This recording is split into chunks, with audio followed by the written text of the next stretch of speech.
everyone, thanks for joining me for another update. This is week 4 of voyage number 2, almost to the halfway mark of our goal. So for this week, we used the $950 that had been in the set aside column. So now that is 0. So then we started off with a balance of $10,716.49. $370 was taken out for expenses, and then $530 was chunked to discover number 2, making the new balance $11,616.49.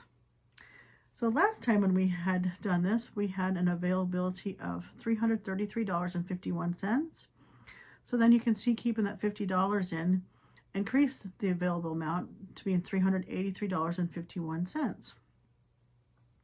So then moving on to our weekly income sheet, we once again show our $950 starting point, and then we broke the expenses down to $245 went to Discover One, $50 stayed in the line of credit, and then the line of credit, I have 29 and 30, which I'm going to start calling them just line of credit 1, 2, and 3 to make it much easier. I didn't realize how simple that would actually be, because one ends in a 2-9, one's a 3-0, and I could just do 1, 2, and 3. But anyway, I sent $62.50 to both these lines of credit, and then it gave a total of $420 for expenses. So the income minus expenses gave the cash flow $530, and then we sent the entire cash flow to Discover 2. We start off with that $3,519.63. Then after that $530 was applied, the new balance became $2,989.63.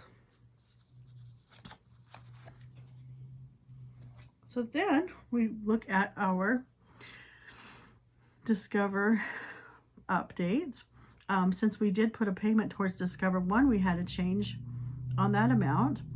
So last time that balance transfer 2 was at $7,140. The payment that I sent goes to the next balance transfer. So that made that one down to $6,895. That does have a $20,000 credit limit, and it made $8,155 being available. Previously, that minimum payment was $241.80, and now it's down to $236.90.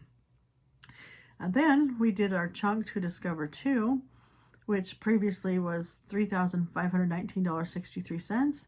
Now it shows at $2,989.63. And that credit limit is $18,500, and that increased the available amount to $8,895.37. And previously that minimum payment was $202.69, and it's actually been decreased by, was it $10.60 to be $192.09 now. And then we have our voyage log, which shows so far we have paid $1,495.37 on this journey, and that is 33.34% of the debt has been paid on that journey so far. And so then I was thinking about, since we're almost halfway done with this voyage, it's time to start pondering what to do with my next voyage. And some of the thoughts I had was to focus on the line of credit and to get that completely paid off.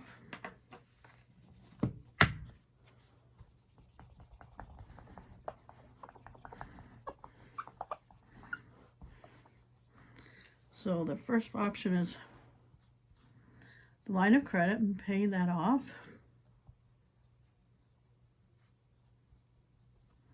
The second is I have some small items that could equal some more cash flow. Like example, I have the car. It's right now it's only at $1,875, and that's $260 a month. So I considered maybe using that as the next item to start chunking at. And then also the dryer we had recently gotten for $975. That would free up the $85 we've been applying towards that card.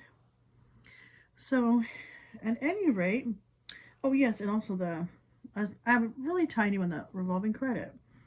That's $425, and that's $25 a month. So I mean, that could open up quite a bit of cash flow by working on these items next, and wouldn't take very long, considering they're about $4,000 worth. So it could be a fast voyage on that one. So please let me know what your thoughts are on this, and which option you think would be the best one to go with, or just commenting on them is great too. Please also like and subscribe so you can keep updated on my voyage. Let me know if you're currently on a debt journey yourself and how is it going. And I thank you so much for joining me, and we'll see you next time. Thank you.